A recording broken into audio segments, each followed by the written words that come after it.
Hello everyone, my name is Partho Das, Assistant Professor, JS College of Engineering, West Bengal, India. So welcome to my class.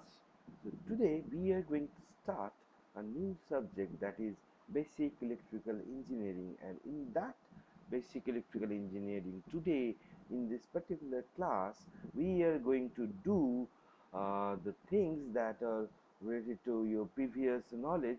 So just this is a brush up class where we are going to do we're going to introduce the basic electrical engineering subject to you, and just brushing up the previous knowledge, school level knowledge that you have already.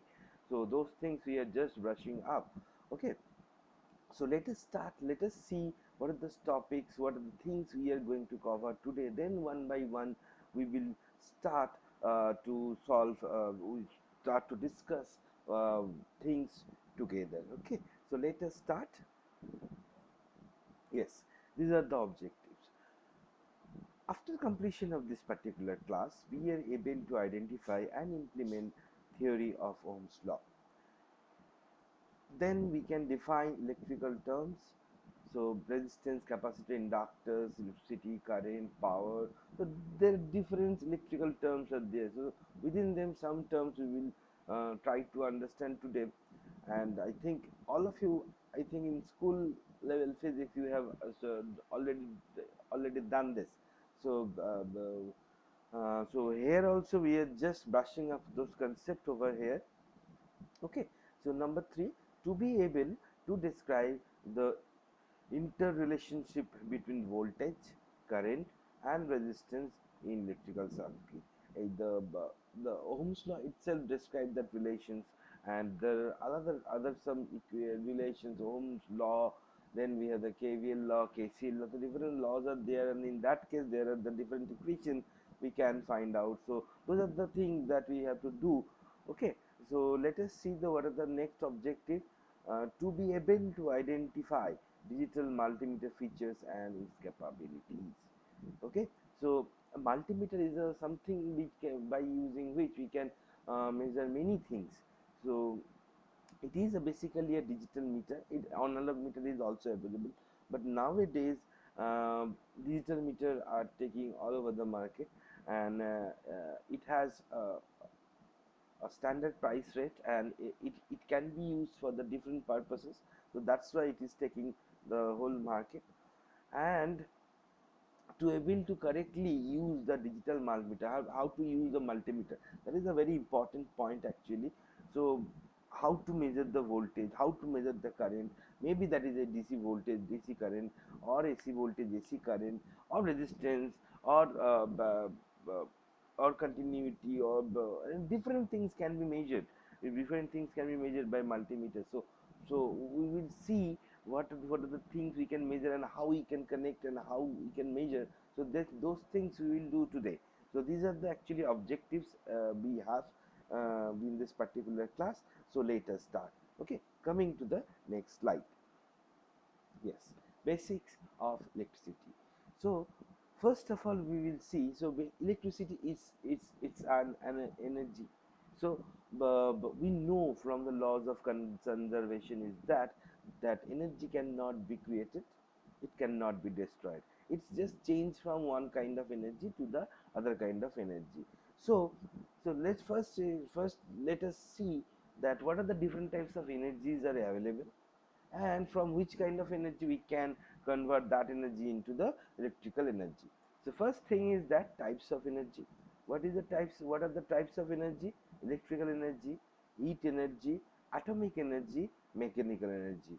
So heat energy can be converted into electrical energy, atomic energy can be converted into electrical energy, mechanical energy can be converted into electrical energy. So this is the process of energy conservation of our nature.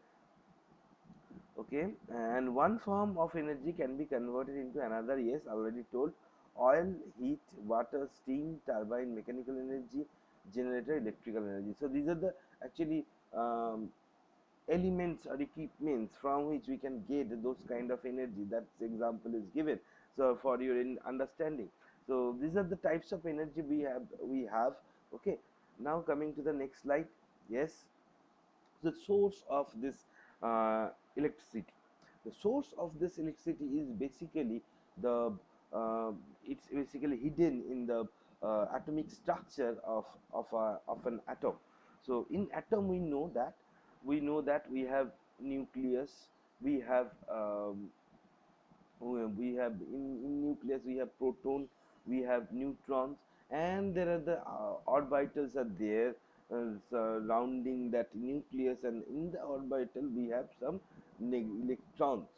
Okay, so these electrons are negatively charged, and depending upon upon this number of free electrons, the electricity value, the capacity of an conductor made of some material which has some conductivity. So actually this conductivity is higher or lower, that depends upon the structural features of that material, because as the numbers of free electrons is increasing, so that then only the capacity of that wire can be increased. Okay, so as we can see in this particular diagram, so in the center we have a white circle and some blue circle. The blue circles are the protons, white circle are the neutrons. Proton basically it is positively charged, neutrons is chargeless, and this pink one is the electrons which is negatively charged. Okay, so coming to the next slide. Yes, what is electricity? So let us see what is written over here. Three factors determines whether or not the atom is a good or bad conductor. So there are some factors depending upon which a conductor is chosen for any system, or a material can be chosen as a conductor. So number of electrons in the outer orbital. Yes, more numbers of electrons means it has more capacity. Less numbers of electrons in the outer orbital means it has less capacity. Okay, so this is point number one, the distance of the outer orbit from the nucleus of the atom. So that means if the distance, see in the below picture, just follow my pointer. So say, so this black one is the nucleus. Okay, so and this one is the orbital, this one is the orbital also. So the distance between this nucleus and this electron is, say something, say x, and definitely this distance from this nucleus to this one is y. So definitely from the picture we can say that we can say that y is greater than x. That means this outer orbital distance from the nucleus is higher than the distance from the inner orbital electrons, correct? So when the distance is increasing, then so the attraction between proton and neutron is decreasing. Okay, so already in the previous slide I have told that protons are positively charged and electrons are negatively charged, so they are attracting each other. Now if the distance is increasing, then what will happen, this attraction will going to be decreased, and if it is decreasing, then the possibility of increasing the number of free electrons will be increased. So if it is increasing, then it will be act as a as a good conductor, correct? So I think I am clear to my point. So number 3 point, the density of the atoms within the element. So say in an atom, in an element, the number of atom is very less. So if the number of atoms is very less, then what we can say, in the atom, because in the atom the number of electron is then definitely less, so the conductivity of that material is decreasing. Now if it is happens that in the element we have a huge numbers of atoms, and each atoms contains some free electrons, so it will give us high numbers of free electrons, so that means it is a good conductor. Okay, so that thing is written over here. So coming to the next slide. Yes, what is electricity, that thing we are discussing. Okay, so it is so two pictures we can see over here. So okay, um in the center, um, if we just see the above picture, okay, so there are the huge numbers of electrons are in the different orbital, okay, and in the second picture, as you can see, there is a lesser number of electrons in the outer orbital or in the surroundings orbital, okay. So then let us see what is written over here. Carbon atom, sorry, this is a copper atom, good conductor, okay, 29 photons and 29 electrons, but only one loose electrons on the outer orbit. And that means what? So this is a structural view of a copper atom where we have 29 electrons, but in the outer orbital we have only one electron. So if we give some supply, so if we give supply, the electrons will come out from the atomic structure of the copper atom, and the current will start flow. So this is the basic funda of any electricity flow. And if we come to the next diagram, the below diagram, so there what we can say, this is a carbon atom actually. So in the carbon atom, as you can see, that the number of electrons is less. So if we give some sort of potential supply to that, then as the numbers of electrons are less, so the definitely less numbers of electrons will flow. And if the less numbers of electrons are flowing, that means definitely less current will flow, okay. So depending upon the number of electrons, actually the electricity, the value of electricity depends, okay. So coming to the next slide. Yes, this is nothing but just pictorial representation of the electron and photons, okay. And one more important thing, follow my point in the last line, 1 coulomb, that means a huge amount of in an element, a huge numbers of um, atoms should be there. And if huge numbers of atoms are there, then a huge there is tendency, must be tendency of flowing of electrons. If a huge numbers of electrons are flowing, then that means it has a capacity to high current flow through it. So as you can see over there, 1 coulomb equals to the 6.25 into 10 to the power 10 electrons. So 1 coulomb means 6.25 into 10 to the power 10 electrons, numbers of electrons. So it is a huge amount of electrons, okay. Okay, so this is another interesting and well demonstrated diagram. So what is there, so it is there that that is where in that where we have 2 electrons and 1 photon, correct, and it is connected to some sort of supply, that is a battery we have used. It has to, that battery has two terminal, positive and negative, follow my pointer, and there is a switch, this is a symbol of switch, okay, and it is showing us that is open, correct. Now, and this whole system, the battery, the wire and the system is connected to some sort of load. Here we are considering a tungsten bulb, okay. So next, coming to the next, when now we will see when the current when the switch is closed, how it is glowing. Yes, see, in this particular diagram, what is there, the switch is closed. So if the switch is closed, then that means now it is a complete circuit. And now if it is a complete circuit, so what we can say that so this is the negative potential, so it will attract inside the conductor whatever positive ions are there, and this is the positive terminal, so it will attract whatever negative ions are there in the conductor. So as we can see over here, this are the electrons and these are the photons.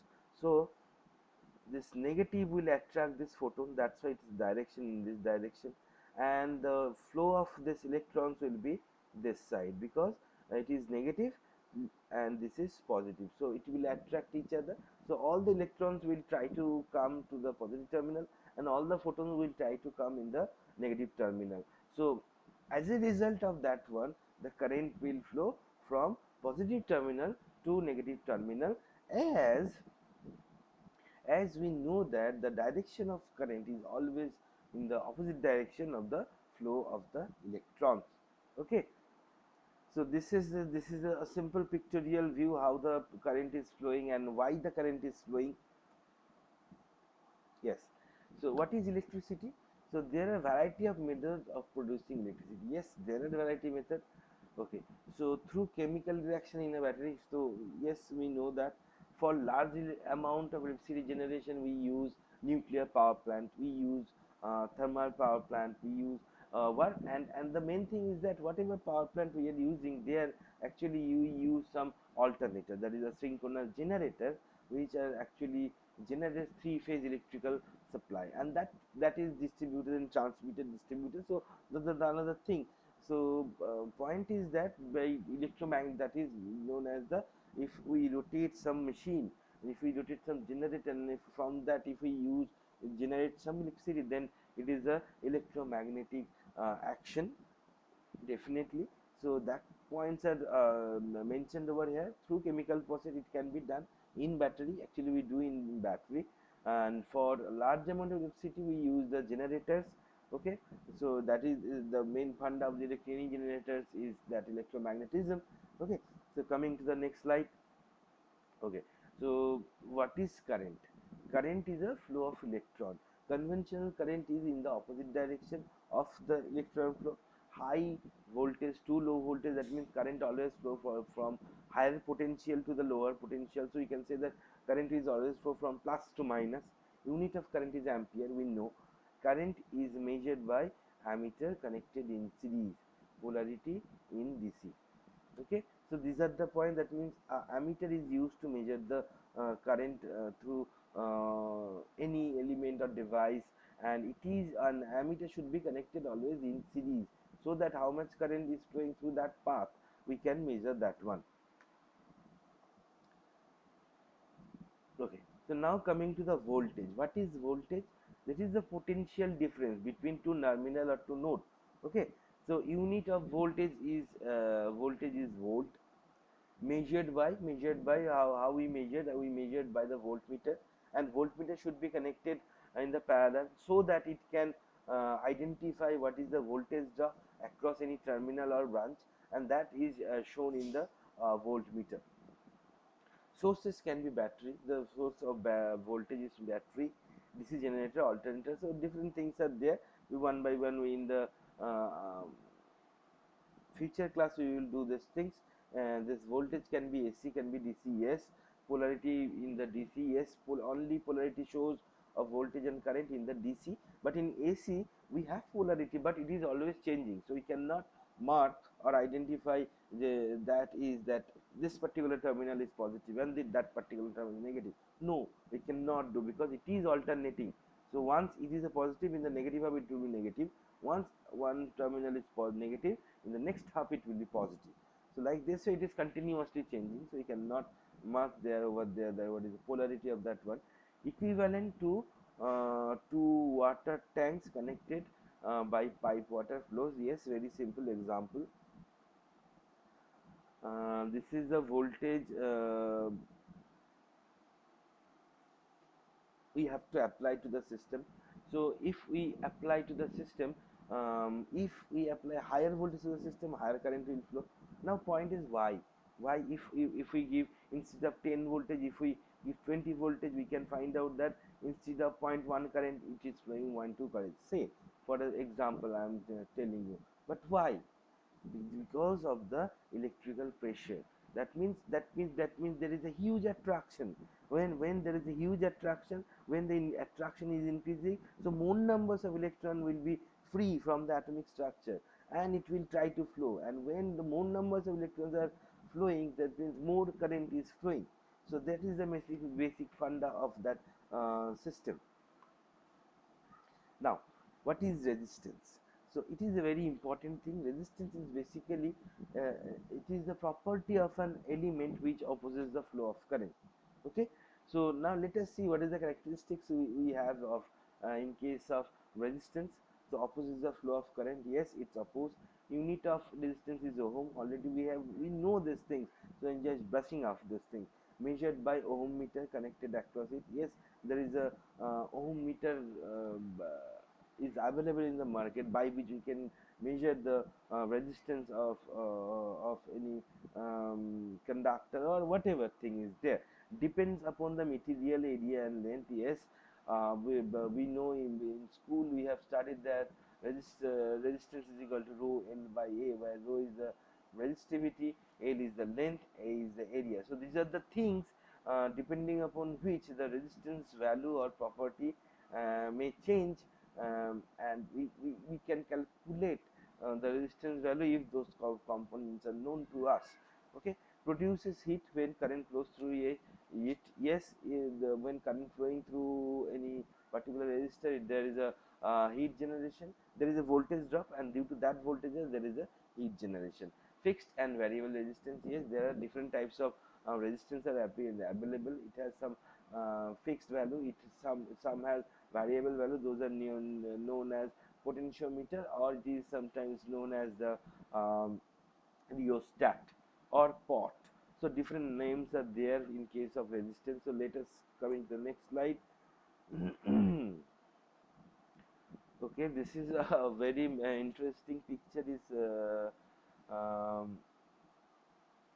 presented over here. Here someone, this person is representing the property of resistance, and this person is trying to find out how much current is flowing. So basic fund of the diagram is represented like this. There is a pipeline. So through pipeline we know current, sorry, water or oil may be flow. Now if we block that pipeline, so what will happen? There will be oppose in the flow of water or oil, and if we give higher oppose to the flow of water or oil, so there will be lesser amount of output from that system. So that concept, that man is just opposing the pipeline, so there is no electron flowing through the system, so there is no electricity in the system. So it is showing the, actually it is showing this picture is depicting the nature and behavior of a resistance. Okay, yes. Now next thing is inductor. We know inductor generates some magnetic field. Okay, inductor means some numbers of coil turn. Okay, so let us see what are the properties we have in case of inductor. So coil of wire opposes the charge in current used to create magnetic field for rotation. Unit is Henry. Open and short inductor. Okay, so this inductor has some property. What are the property this inductor has? So inductor has it's we can say that inductor has two function to do. So one function is it can generate electricity, sorry, it can generate some magnetic field, and once it is generated some magnetic field, it's try to oppose the change of any current value through it. Okay, these are the main two property of an inductor has. Okay, so it change, it oppose the change in electricity passing through it. Okay, so so those things are mentioned over here. So unit is Henry, and after that means change, it oppose the change of electricity, means it again like it is acting as resistance. That means current is trying to change, current is trying to flow, it is opposing that one. So it has some reactance property also, that is known as the inductive reactance generated by XL. So in the latter in the future class we will going to deal with those components. So for now it is enough for you. Okay, now the capacitor. So let us see what are the properties we have with this capacitor. Two metal plates separated by a dielectric material, and um, uh, and which can store some energy. It is a capacitor, we know. So gets charged when voltage is applied. So when supply is given, so two plates are there, the two plates are polarized, and due to that there is a storage of energy. Okay, and what is the unit of capacitance? It is a farad. Okay, so now we know the resistance, series parallel combination in school level we have very well understood that one. If resistance are connected in series, they are directly added. If they are in parallel connection, there is a inverse relation in between them. So in case of capacitor, we can say that whatever is the series parallel combination in case of resistance, and here in case of capacitor, the property or the mathematical expression is um, totally opposite. That means if two resistance, two capacitance C1 and C2 are in parallel, then they are directly added. C1 plus C2 is the total capacitance value. And if two capacitance are in series, then they are inversely added. As we can follow my pointer, as we can see in this particular diagram, 1 by C is equal to 1 by C1 plus 1 by C2. So that is inverse case, and when they are parallel, C1 C is equal to C1 plus C2. So this is very um, easy to understand. So whatever case is there in case of resistance, and then in case of capacitor, the case is totally reversed. So coming to the next, okay, insulators and conductors, very interesting point. So again, coming to the basic funda, what was our basic funda? Our basic funda was that there is a element. In element we have atomic structures. In atomic structure we have huge numbers of, we have not huge, we have some electrons. And now when we know that when the numbers of electrons is increasing, at that time through that one high current can flow. So if the bonding between nucleus and the electrons, if it is very high, the bonding between nucleus and electrons is very high, okay, and due to that no electrons can coming out from that orbital. So if it is happen, then a lesser current or no current can flow through that particular element, and if it is happening, then it is known as the insulator, through which a very less amount of current, or not very less amount, but actually no current is flowing through that insulator. So if some current is flowing, then it is a conductor actually. So insulator means it has some property that it has no free electrons, and its nucleus and electron bonding is such a high level, so that no uh, uh, free electrons, no electrons can come out from the system, so that no current can flow through it. So it is the property of insulator. And reverse case is for the conductor. So in case of conductor, we need more free electrons, so we have to choose such an element which has a higher number of free electrons, which has very weak bonding between nucleus and electrons, so that if we supply a very few volt to the system, or very few potential to the system, and then also the electron can come out from the orbital, and current can flow through this one. Okay, so these are the property of insulator and conductors. This is Ohm's law. So we know that uh,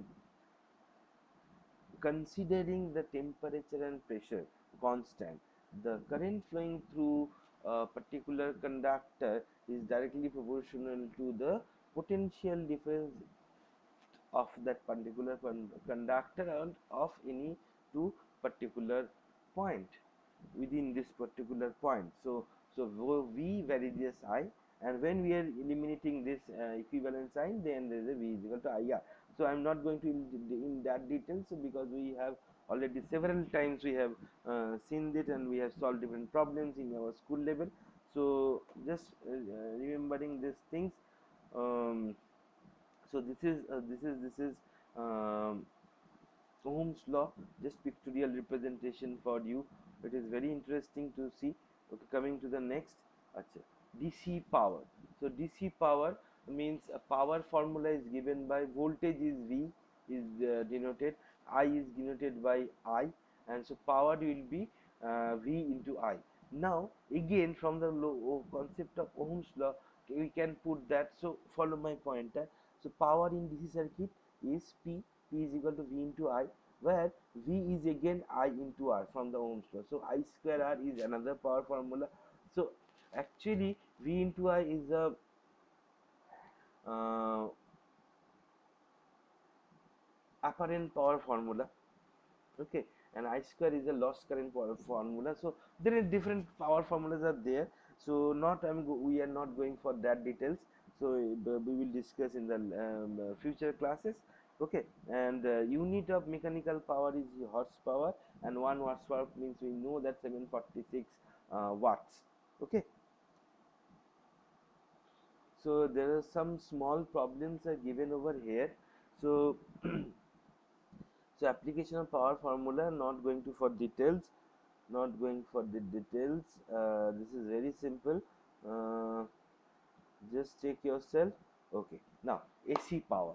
So let us see what are the properties we have in case of AC power. Alternating quantity is one which periodically passes through a definite cycle of changes. In AC RMS values are used. So whatever, so see, suppose say there is a system and there is a closed loop and some current is flowing, and you are using some meter to measure that current. Now whatever reading you can see in the meter, that those are actually the RMS value. Okay, so that means whatever mathematical problem we will do and whatever solution we want to find out, those are all RMS values. Okay, so AC power is consumed by different types of load such as inductive, resistive and capacitive. Yes, AC power can be consumed by different different types of load. The R, L, C all can be consumed, but in case of DC, it doesn't have inductance and capacitance because they cannot work with DC source. So in that case only resistance is working. Okay, so this AC power is given by V into I into cos phi, where this cos phi is the power factor. Okay, so what are those? The AC component is measured by wattmeter, power is measured by wattmeter, we know. So unit of the power is watt, yes we know. So not going to details, coming to the next. Yes, this is a very interesting picture of a chart where we can see that what is the current abbreviation, unit, symbol, measuring tool. So everything is mentioned over here. So whatever till now we have discussed, that summary is presented over here. So very interestingly, you have to remember those things, because in future you need those things daily. So we have to remember, and then we have to understand this thing. So coming to the next slide. Okay, so what is series circuit? So series circuit means one path for current flow can have more than one load. Yes, it is possible. The load is sum of individual loads. Yes, some voltages loss takes place across each. That means suppose say in a series loop a source is there, and with that 2 3 resistors are there, all are connected in series. When due to this closed loop some current will flow. When some current is flowing through that particular series loop, so due to the presence of voltage, and from the Ohm concept of Ohm's law we can say that V is equal to IR. So if across each resistance there are some voltage drop, correct? So that thing is mentioned over here. Okay, sum of the voltage drop across each load is equal to the applied voltage. Current through each load is same. Yes, because a single current is flowing through this one. Open and short circuit example. Okay, chain of small bulbs, there is the example of series circuit. Yes, now coming to digital multimeter description. It is a very important device for uh, different colleges, different experiments, and the household also. The household person also sometimes carry, or they bring digital multimeter for checking the lines, or many purposes they actually use. Okay, so measure using multimeter we can measure many things. Okay, so AC DC voltage current, so long things maybe can we can measure. So let us just pictorial see how we can measure those things. Yes, so these are the things we can measure. So see, so follow my pointer. This is AC voltage we can measure, DC voltage we can measure, milli voltage we can measure, resistance we can measure, diode test we can do from this one. Then AC current we can measure, DC current we can measure. Okay, another thing is there, that is that continuity check. So there is a buzzer knob where we can set the multimeter, and if we just make the connection in between the two terminals of that one, it will showing as a buzzer. It is used for the checking of the continuity. If there is any break of any conductor, if we connect the two terminals of that one, and if the buzzer is blowing, then that means the wire is correct. If the buzzer is not blowing, the wire inside that where some problem is there, okay. So for that purposes, the digital multimeter can be used. Okay, voltage measurement. This is a DC voltage measurement, ranges up to 10 to 10,000 volts, and in case of AC, that voltage is sorry, not before they said not 10,000, 1,000, 0 to 1,000 volt, and in case of AC, 0 to 750 volt we can measure. Yes, resistance 320 ohm to 32 mega ohm. Up to that we can measure. Current measurement 320 milliamperes to 10 amperes we can measurement in case of AC. In case of DC, 320 milliampere to 10 ampere DC we can measure. So in this current case, the ranges are same. Okay, so diode test, 2 volt DC continuity test. So it is the continuity test. If it is the diode, it is the buzzer is blowing, then the diode is correct. Okay. Mm -hmm. Okay, so this is electrical circuit representation. So there is a battery, there is a ammeter to measure the current, there is a motor which is across which the voltage drops are occurring. So this is just the pictorial representation of any kind of simplest circuit. Okay, so now we will see that what are the different types of loads are available. So there are different types of loads are available: resistive load, inductive load, and capacitive load. So we know the nature of resistance, inductance, and capacitance. So the nature of resistive load, inductive load, so and capacitive load, those things are there. So one by one we will see what are the characteristics it has. So resistive load, in DC circuit, the voltage and current waveforms are straight lines because voltage is constant. Very simple. Already we have discussed in the school level physics. In AC circuit with pure resistance, voltage and current are always in phase. Yes, there is no lead lag concept in case of DC. Power consumed in DC circuit is constant, and as voltage and currents are constant. Very good point. So it is obviously an AC circuit that has only resistance produces a positive power curve. So these are the property for our resistive load. Another property, in DC circuit, the voltage and current waves are straight lines because it is a constant. Okay, that is already done.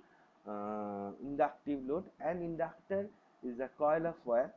A common inductive load is an electrical motor. Yes, very good, because in motor we have thousands of winding, and that act as a huge inductor. Current lag behind voltage by a 90-degree. Yes, it is a lagging circuit. In lagging circuit we know from voltage current is lags by an angle 90-degree. Produce both positive and negative power, as it is a AC quantity, sinusoidal quantity. These powers are equal in magnitude, but their sum will equal to 0. Okay, the inductor does not use real power.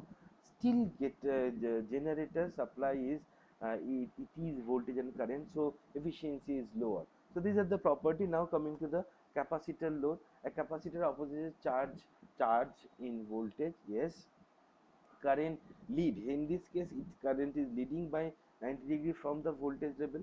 It can produce both positive and negative. Yes, capacitor does not use real power, still generator supply it with voltage and current. Okay, the efficiency is also lowered over here.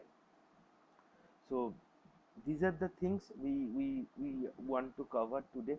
So I think you are now able to understand what is electricity, how electricity is generated, what are the different types of load are there, how the connections are made, what is multimeter, what is the purpose of using multimeter.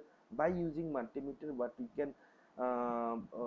can measure DC AC voltage, current. So what those things we are now able to understand. Okay, this is all for today. Thank you.